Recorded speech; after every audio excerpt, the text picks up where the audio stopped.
Good morning, everyone. Good morning. Welcome to Morford Vale Christian Community Church. I believe the name on the front of the building is going to change shortly, so watch for it, everyone.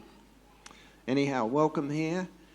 I just thought I'd bring a couple of verses to you that came to me during the week from two different sources. I was pointed to Psalm 40, and I read through it, and verse 2 says, "He lifted me out of the pit of despair, out of the mud and the mire." Now, I don't know if you came here this morning bouncing or whether you came feeling like that's true for you, but anyhow, welcome. And in verse 8, there's quite a contrast. "I take joy in doing your will, my God, for your instructions are written on my heart." And I love that verse. And I'm sure David, when he wrote the psalm and put both of those verses in the same psalm, he was having a bit of a wide look over his life, because he had some pretty tough times. And I'm sure he knew what it was to walk in the mud and the mire and to experience that kind of thing in his life. So, but I love the way that he moves on and says, "I take joy in doing your will, my God, for your instructions are written on my heart." And also in that psalm, I think, if I remember rightly, it says what we saw up on the screen earlier about rejoicing in coming to the house of the Lord. So, let's stand and sing and rejoice in being in the house of the Lord, and let's worship our God.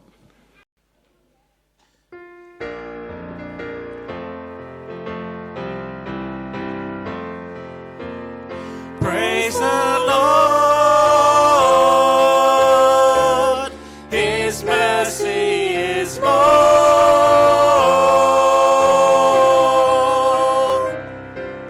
Stronger than darkness, new every morn. Our sins, they are many, His mercy is more.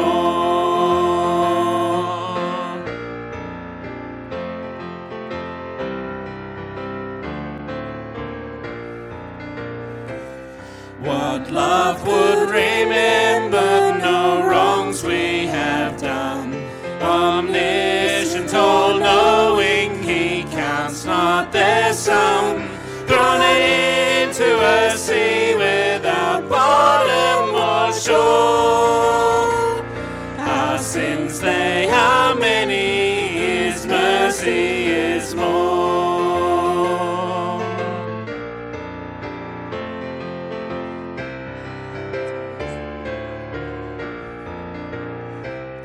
What patience would wait as we constantly roam?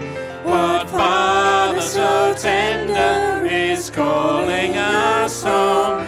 He welcomes the weakest, the vilest, the poor. Our sins, they are many, His mercy is more. Praise the Lord, His mercy is more.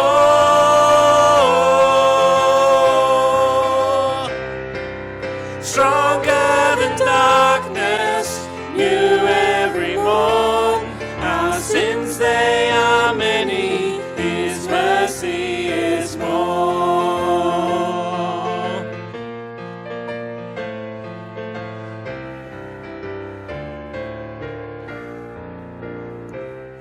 What riches of kindness He lavished on us. His blood was the payment, His life was the cost. We stood 'neath a debt we could never afford. Our sins, they are many, His mercy is more. Praise the Lord, His mercy is more.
nations rage, kingdoms rise and fall. There is still one King reigning over all.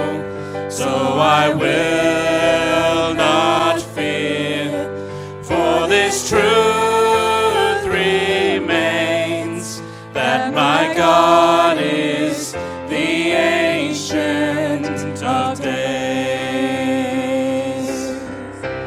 None above him, none before him, all of time in his hands. For his throne it shall remain and never stand. All the power, all the glory, I will trust in his name. For my God is the Ancient of Days. Though the dread of night overwhelms my soul, he is here with me. I am not alone. Oh, his love is sure, and he knows my name. For my God is the Ancient of Days. None above him, none before him, all of time in his hands.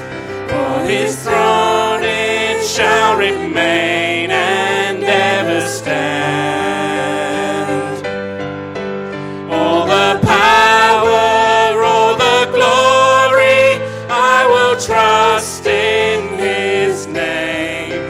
For my God is the Ancient of Days. Though I may not see what the future brings, I will watch and wait for the Savior King, and my joy complete, standing face to face in the presence of the Ancient of Days. None above him, none before him, all of time in his hands. For his throne it shall remain and never stand. All the power, all the glory, I will trust in his name. For my God is the Ancient of Days. For my God is the Ancient of Days.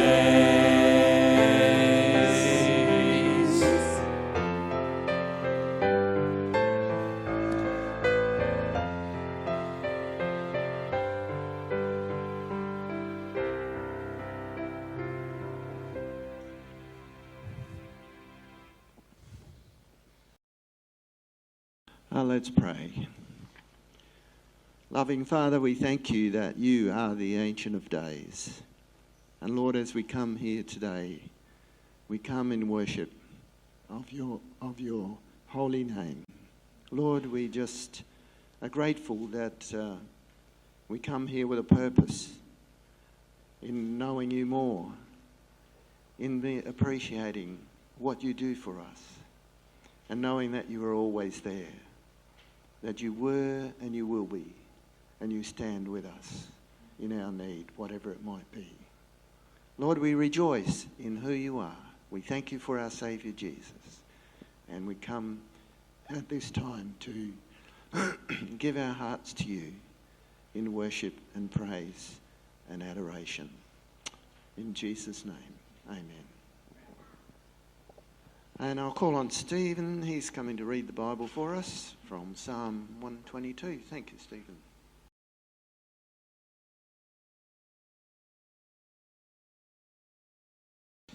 Okay. Good morning, everyone. I rejoice with those who say to me, "Let us go to the house of the Lord." For our feet are standing in the gates of Jerusalem. Jerusalem is built like a city that is closely compacted together. That is where the tribes go up, the tribes of the Lord, to praise the name of the Lord according to the statutes given to Israel. There stand the thrones of judgment, the thrones of the house of David. Pray for the peace of Jerusalem. May those who love you be secure. May there be peace within your walls and security within your citadels. For the sake of my family and friends, I will say, peace be within you. For the sake of the house of the Lord our God, I will seek your prosperity.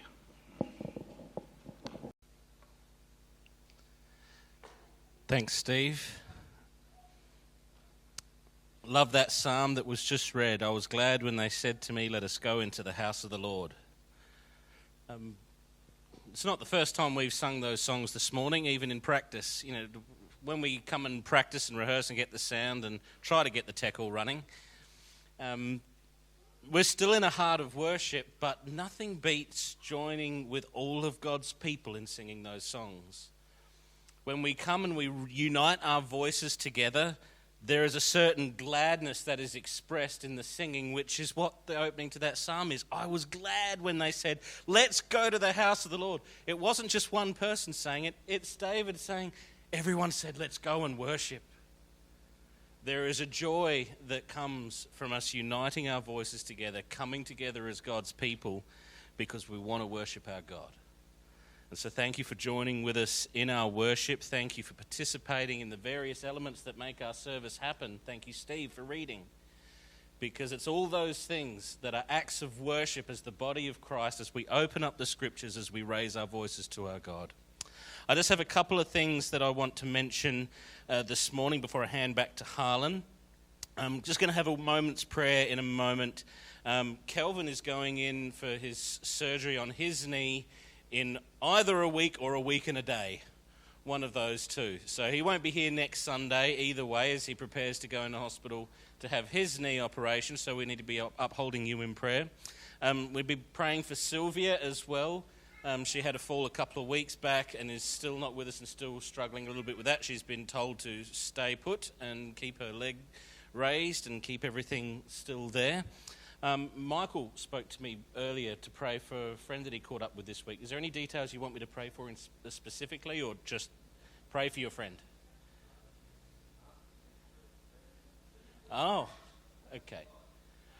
So that's right. Now I remember the context that you were talking to me in. Michael's just ecstatic that this friend has asked for prayer, because this friend, by the sounds of it, has not previously expressed such an interest.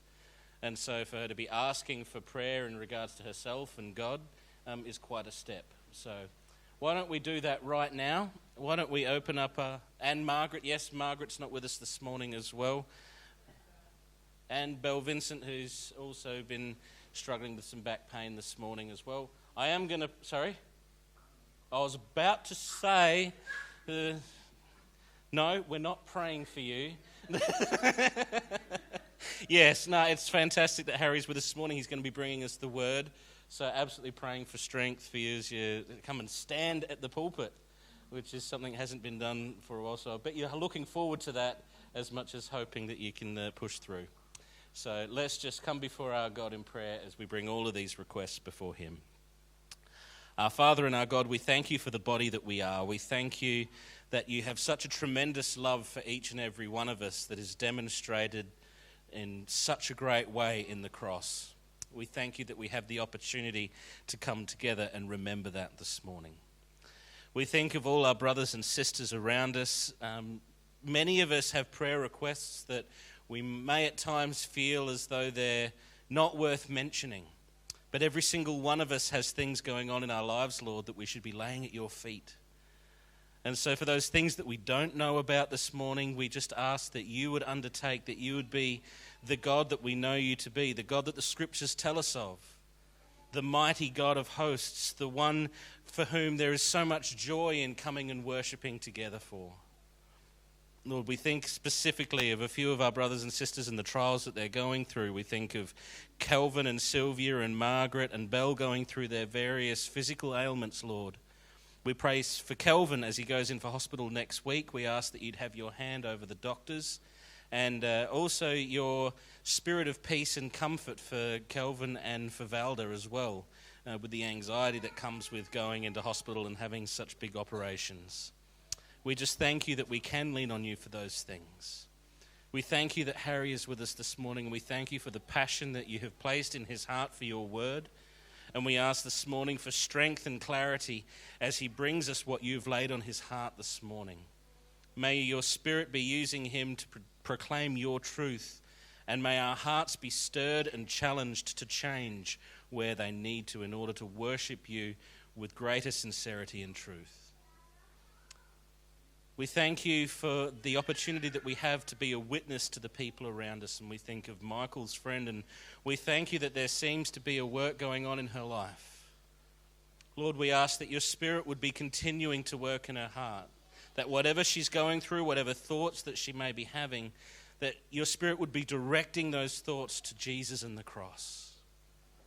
May the tremendous beauty of what Christ has done for us in his sacrifice impact her heart in such a way that she might be asking more questions, that she might open her heart and her life more to her Master, to her Creator, Jesus Christ. We thank you and we praise you for the opportunity to worship this morning. Be glorified in all that we say and do. In Jesus' name we pray. Amen. I'd like to invite all of the men to come to the men's breakfast next week. There'll be a couple of exciting reasons for coming. Make sure you bring your shovel and your rake if you've got one, or maybe a wheelbarrow. And for breakfast, we're going a little beyond Harlan's simple menu, and there'll be something really exciting. Ooh, you better make sure you'll come for that. And I want to thank Harry, who's going to be leading our discussion time as well. Well, you might need your shovel and your rake because we're going to get a load of bark chips this week, and we'll need all hands on deck if you haven't eaten too much to help spread after breakfast. Okay, spread the bark over the kids' playground so the kids don't have to walk in the mud. All right, so that's men's breakfast, and yeah, make sure you come, guys. All right, now we... let me see what's on the list here. Oh, yeah. We're going to sing I Surrender All. And are we? Is that right? I had trouble reading this thing. Yeah, anyway. All right, musicians. Thank you.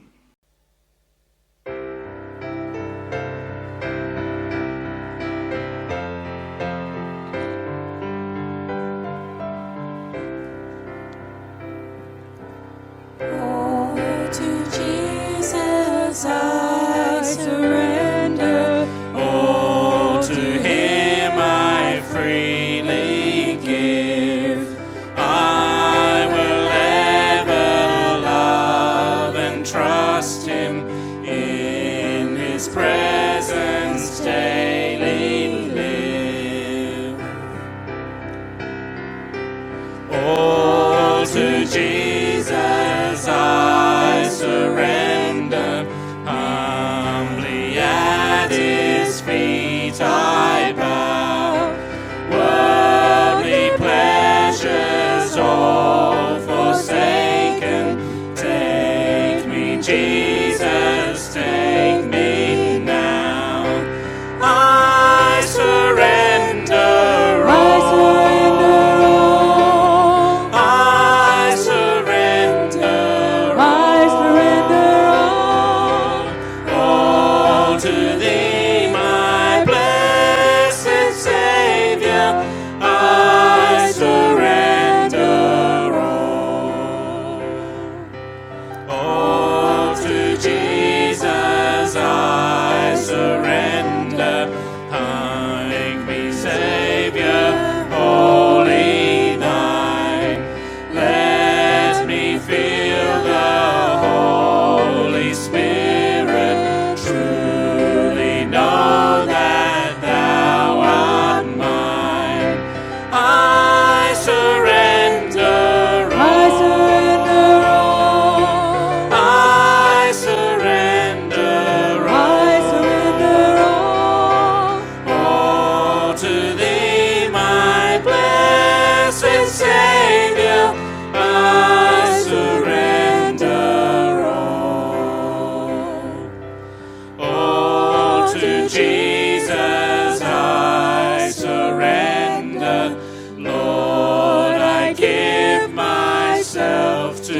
Thanks, Ross. Come and lead us in communion. Good morning.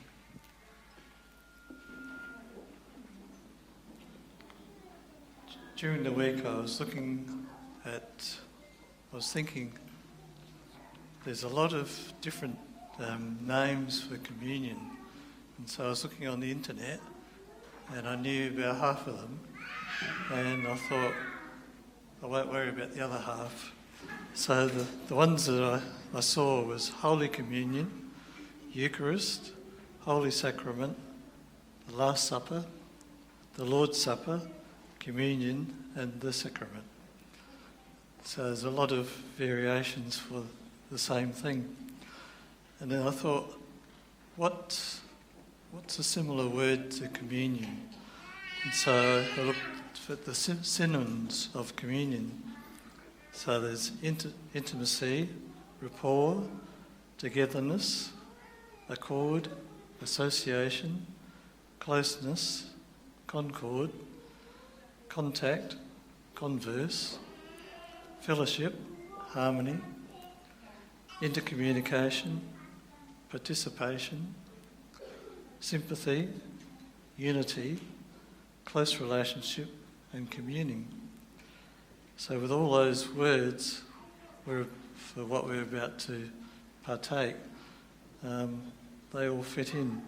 So when looking at when Jesus was doing the Lord's Supper, they were remembering the Passover, which the Jews remember each year from the time when the Israelites came out of Egypt all those years ago.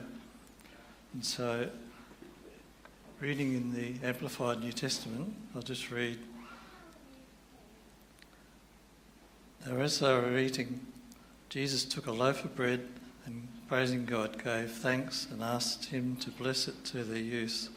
And when he had broken it, he gave it to the disciples and said, "Take, eat, this is my body." And then he took the cup, and when he had given thanks, he gave it to them, saying, "Drink all of it. Drink of it, all of you. For this is my blood of the new covenant, which ratifies the agreement and is being poured out for many for the forgiveness of sins. I say to you, I shall not drink of this fruit of the vine until the day I drink it with you, new and of superior quality in my Father's kingdom." So Jesus was saying that was the last time he was going to partake with his disciples of the bread and the cup until he comes. So I'll just ask the people coming up to help. I've got Sarah and Joel, and I need one more because Bill Vincent's not here. Okay, thank you. I'll just pray for the communion. Heavenly Father, we thank you that we can come here today and remember what Jesus has done for us all those years ago, that he shed his blood that we might live and have eternal life. We thank you, Lord, and we pray that you'll bless each of these elements to us as we take them. In your name, amen.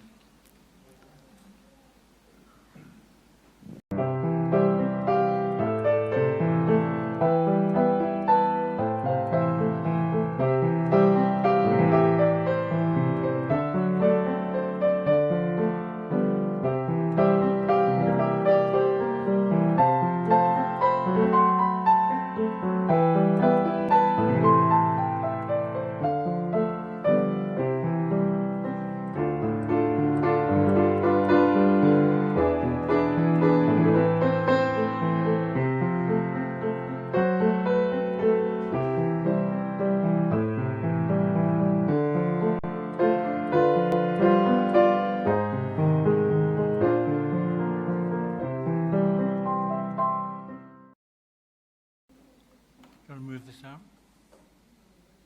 Goodbye.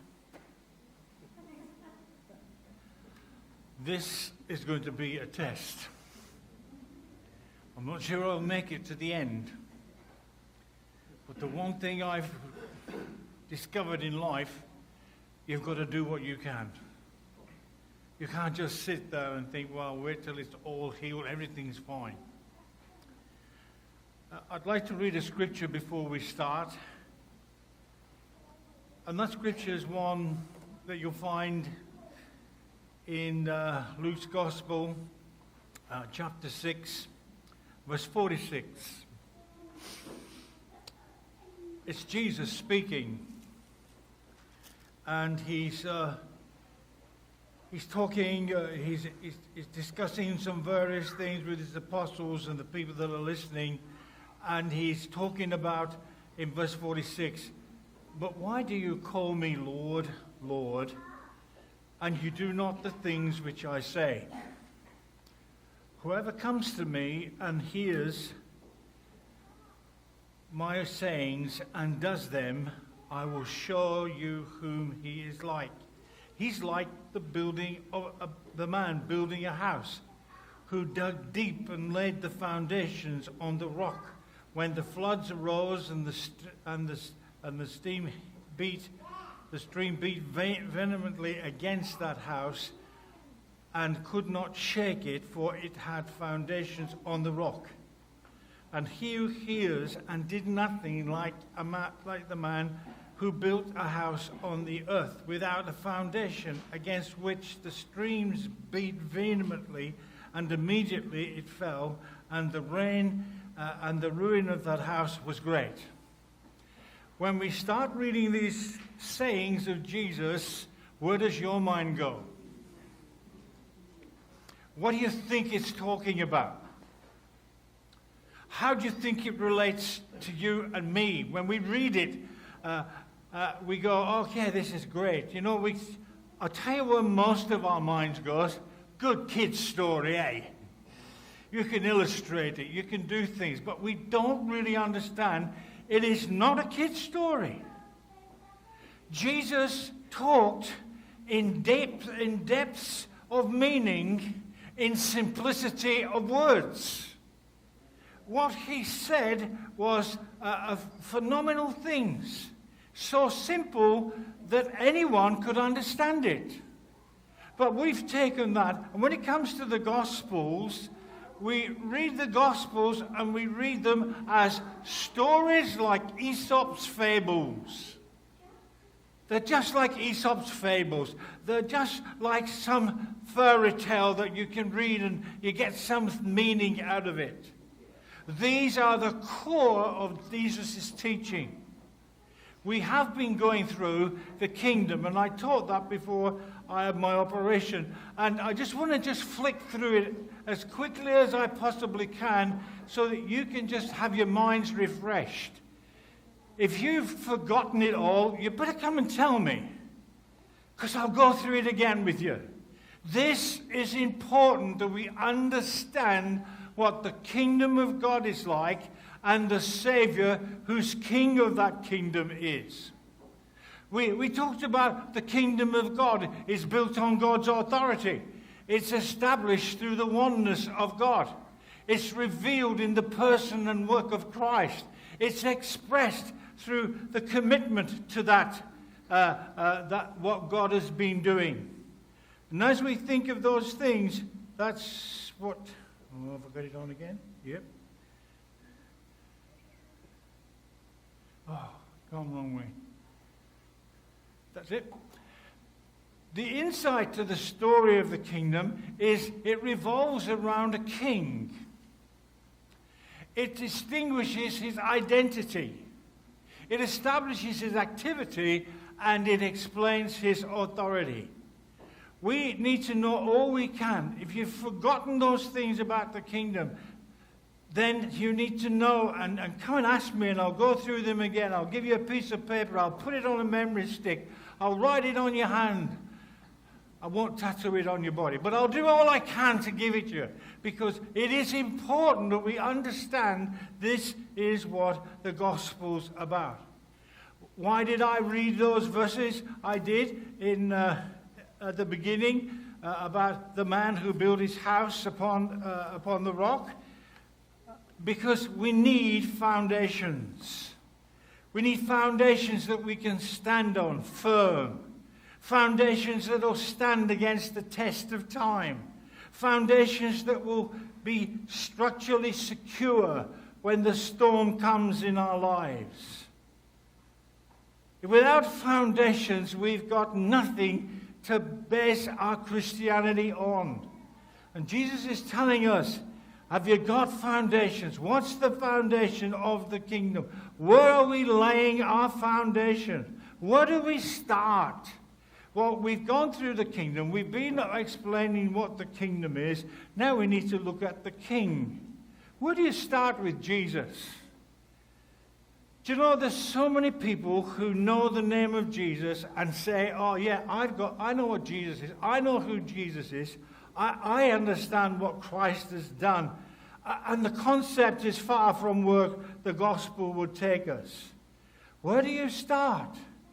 How do you determine what's of value when it comes to your foundation that you're going to build this kingdom that God wants us to build?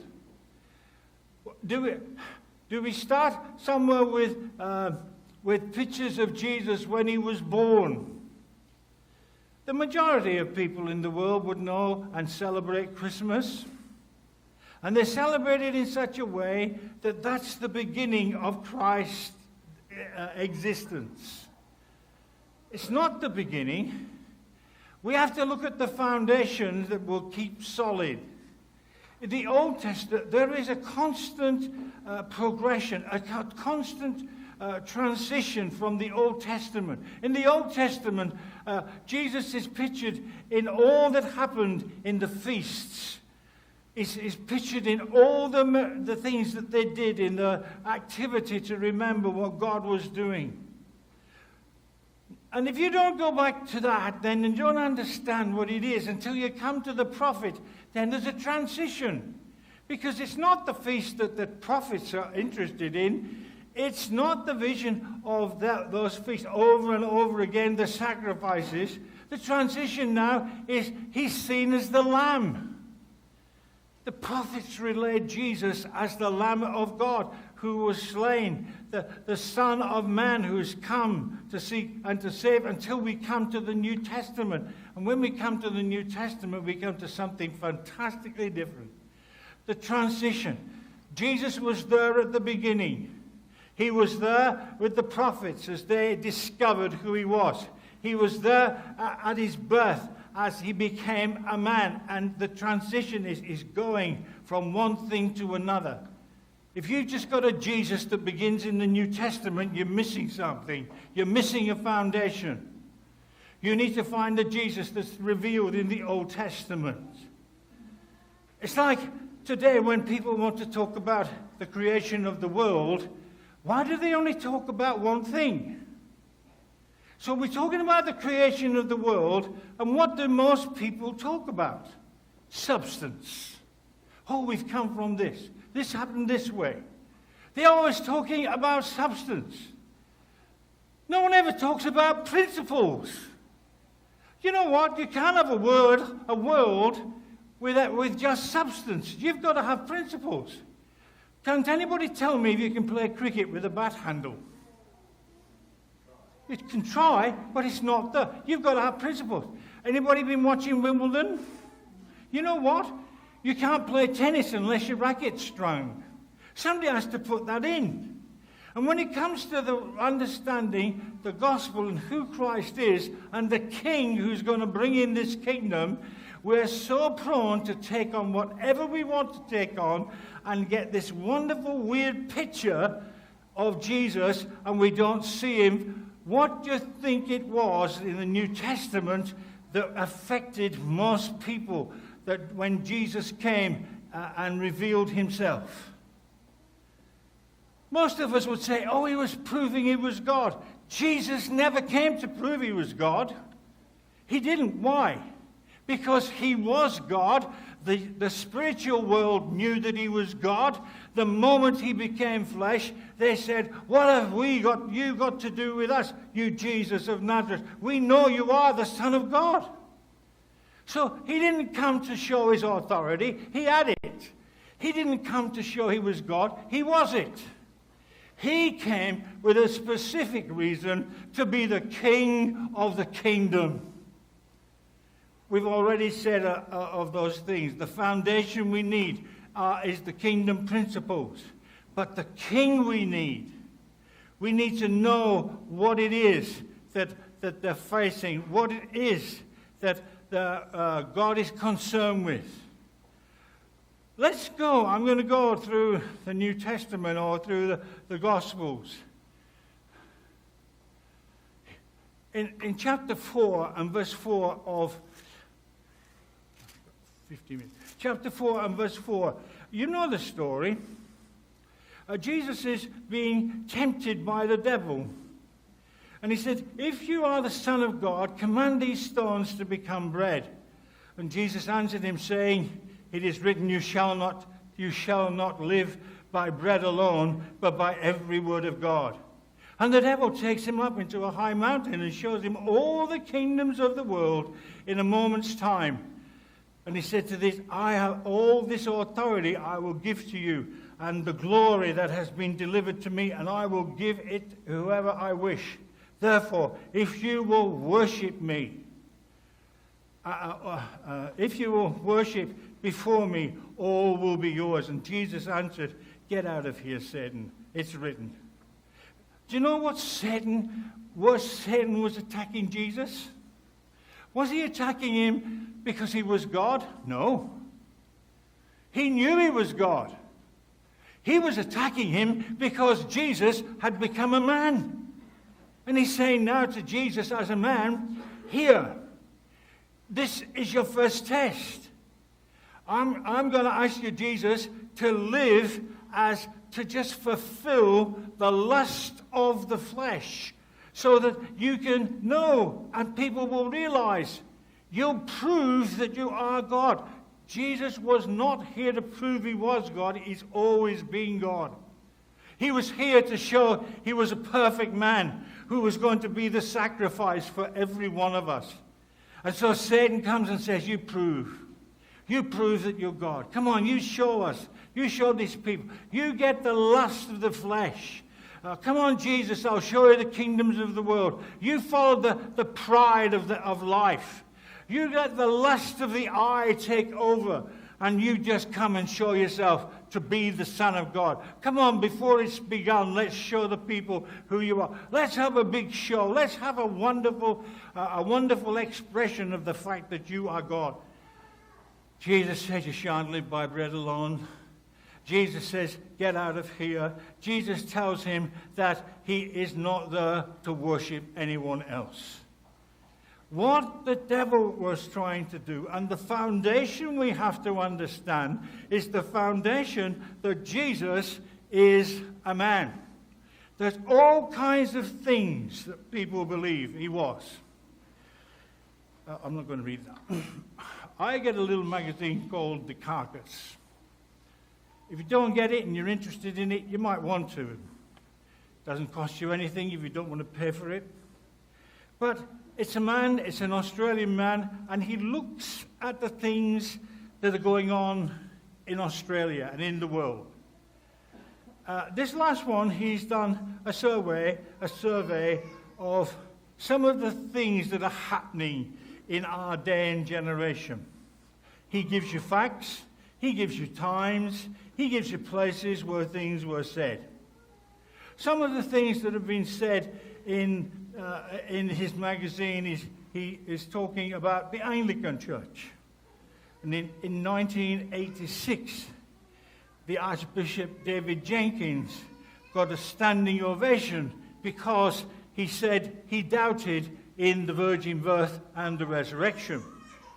And from there on in, it's got worse, and it's got worse, until 1993. There was a survey that said that the resurrection and believing in Christ's resurrection was nothing but ideology that we need to be rid of. There's a whole 4 pages of stuff he's got. The one that really causes a smile on my face was, this is the Anglican Church who in 1980s decided as a group of people, as a church, as a synod, that they would apologize to Charles Darwin. So they apologized. They wrote in the minutes, and you can read it for yourself if you want to go and find it. It says, we apologize to Charles Darwin for not believing him so many hundred years ago. They've got the foundation wrong. Jesus was a man, and he was coming to be a man, and he wasn't going to be a kingdom builder. What's the difference between a kingdom builder according to our generation? What's the difference between today's kingdom builders and Jesus and John the Baptist as a kingdom builder?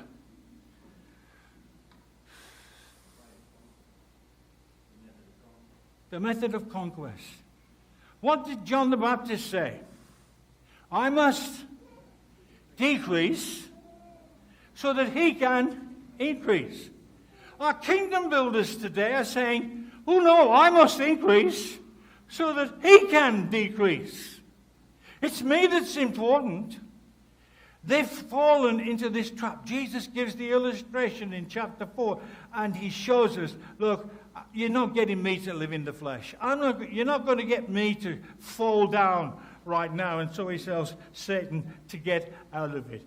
In chapter 4 and verse 23, he goes on and he talks in verse 23 where he says to him,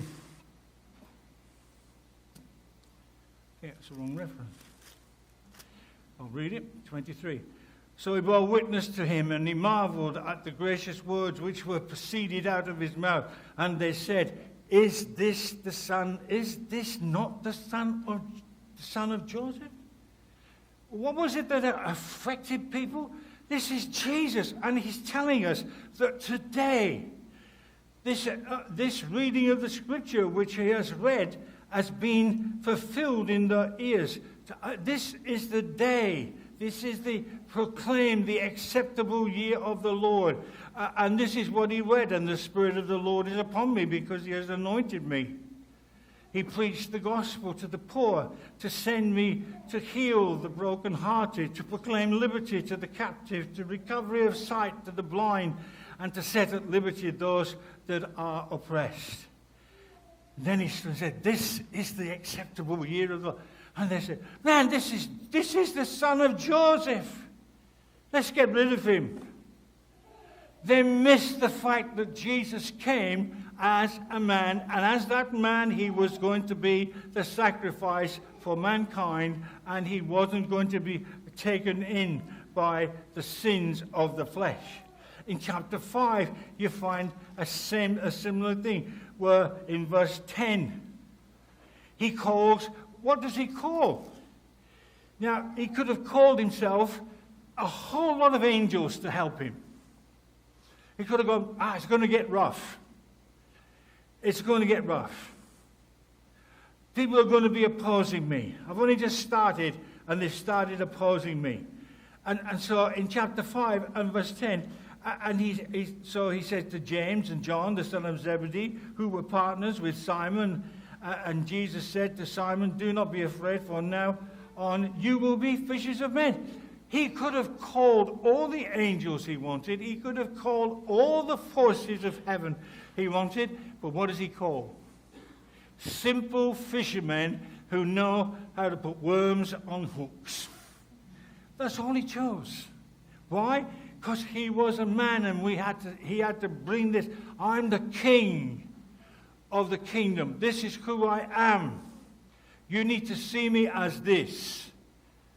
And so Jesus calls this group of men to be his intimate supporters. He probably would have had a lot more help and assistance if he'd have called all the angels. In calling those fishermen, he was calling men that would fail him, men that would question him, men that would not know what the truth is, men that would struggle. But yet he went and said, that's what we're going to do. You need to see what it's all about. The kingdom is about me becoming a man and dying for the sins of mankind. In chapter 6 and verses 1 to 5, he says this, And it happened on the second Sabbath after the first that he went through the grain field, and the disciples plucked the heads of grain and ate them, rubbing them in their hands. And some of the Pharisees says to them, "Why are you doing this? What is it not lawful to do on the Sabbath?" Jesus answered and said to them, "Have you not read?" And then he tells the story of David. And in verse 5, and he said to them, "The Son of Man is Lord of the Sabbath." Here he comes as a man claiming to have authority over the Sabbath. The Jews must have been really shaken. Why? Because in all these things, he's connected as the son of Joseph. He calls fishermen to follow him. He manifests his response to sin. I missed that one out. His authority on the Sabbath. Here's the Jesus that we have. He was just like me and you, yet without sin. He was a human being that went through all these things. Why did he have to do all this? Why did it have to be such a place? Why does he have the king? Shouldn't we have a king? Let's just say, who's going to be king amongst us today? Who shall we pick? Who's going to be... Come on, we want a king. Who are we going to pick? Oh, we'll have to pick somebody who's got a lot of knowledge, a lot of power, a lot of ability, a lot of insight. We'll have to pick all this kind of... So we go, who are we going to pick? And here Jesus, he goes, "I'm just a man. Look what I've done. This is what you need to know. You need to know that the Jesus that you're following is a man that went through everything that you have gone through. My mission in life, my wealth in life, my suffering in life. I know all that's happened. And today when we look and people go, "Oh, I'm following Christ." What are you following? Are you following a Savior that you think will give you everything you want, that will deal with every pain and sorrow, that will minister to you and provide for you? You just have to ask him and it's yours. Or are you following a Savior who goes, "You know, it's going to be hard. It's going to be tough. You're going to be rejected. You're going to be frowned upon. They've hated me, they'll hate you." Jesus is revealed in the New Testament, in the Gospels. His kingdom power is brought to fruition as he goes through all those different things that you'll find. Read the story of who Jesus is. What he wanted to let people to see is that I'm king, not because I've come and forced myself upon you, but because I've come as a man and suffered in your place, because that was my mission. I've come to seek and to save that which was lost. I've come to give my life as a ransom for many. I've come to serve. If you want to be involved with me, then this is the kind of person you must be. The kingdom that God is bringing is going to be a tremendous kingdom. We've seen that. And if you need more help to understand that, I'll give it to you. But the king himself, he's not somebody who walks around with all this pomp and ceremony. He's a man that goes, "Oh, I can heal you. Oh, I can help you. Oh, yes, you'll be against me, but I'm going to tell you." And Jesus establishes himself. His revelation, let's just look at that one. His revelation in chapter 17 of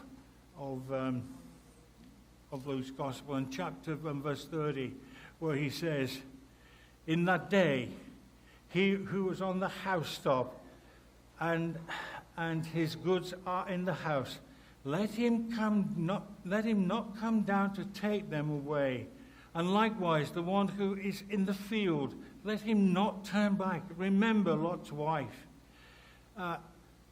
Remember, whoever seeks to save his life will lose it, and whoever loses his life will preserve it. I tell you, in that night there will be two men standing, one in bed and the other taken, one left and the other gone. Two women will be grinding And so he's going on, he's saying, you know, it's all about a life and about me. What's the king?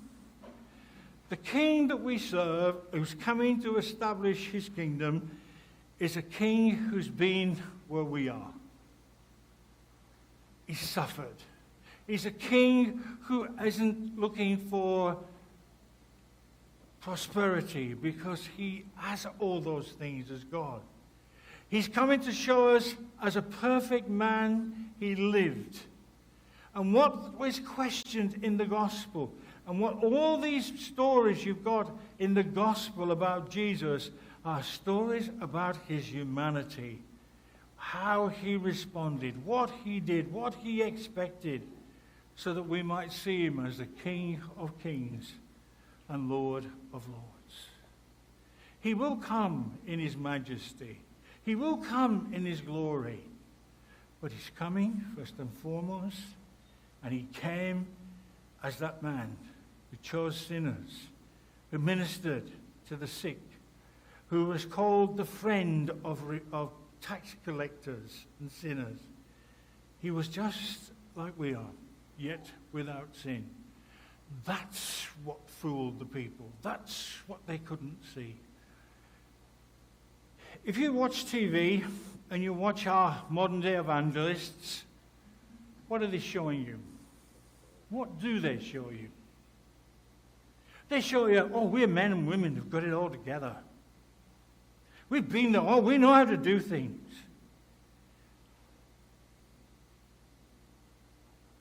The picture is, just look at us. Jesus went, just look at me and I'll help you. Just look at me and I'll support you. I'm going to finish today with something that I wrote. And I'm just going to, this is where we've come. We've missed it. We've missed Jesus. It doesn't fit into our kingdom thinking. It says, the focus in our modern age of instant communication and access to unlimited information has fueled a generation with the concept like that of Nebuchadnezzar when he thought he had enough insight to control the present and future kingdoms, and that any future kingdoms he would create, God will be proud of. A kingdom that will focus on better environment than the past, where poverty, war, hunger, sickness will be eradicated. Establishing a society where social injustice and racial discrimination will no longer exist. Some will equate themselves to John the Baptist, preparing the way for the coming of Jesus. But unlike John, who saw the need to decrease, the modern kingdom builders will want to increase. There are those who identify the kingdom as a certain period of time with restrictions to different locations where different ethnical groups ruled under the supervision and full attention of God. Others suggested that there are two expressions of the kingdom, one in heaven and one on the earth. The concept of the kingdom of God is not primarily one of space, territory, politics, as in a national kingdom, but instead it's one of a kingly rule who reigns in sovereign control, a kingdom of God in the realm where God reigns supreme and Christ has complete authority as King of Kings. Why did he take a lowly place? Why did he take such a humble place? Why was he willing to do that? Answer this question. Who would you be more prone to go and give and ask for help from? Somebody who has it all together? Or somebody you can equate? Someone who you can relate to? Someone who's been where you are? Someone who doesn't criticize you for being there? I know where I would go. Our focus this morning as a church worldwide is in the wrong king. We need to get our eyes firmly fixed on Jesus.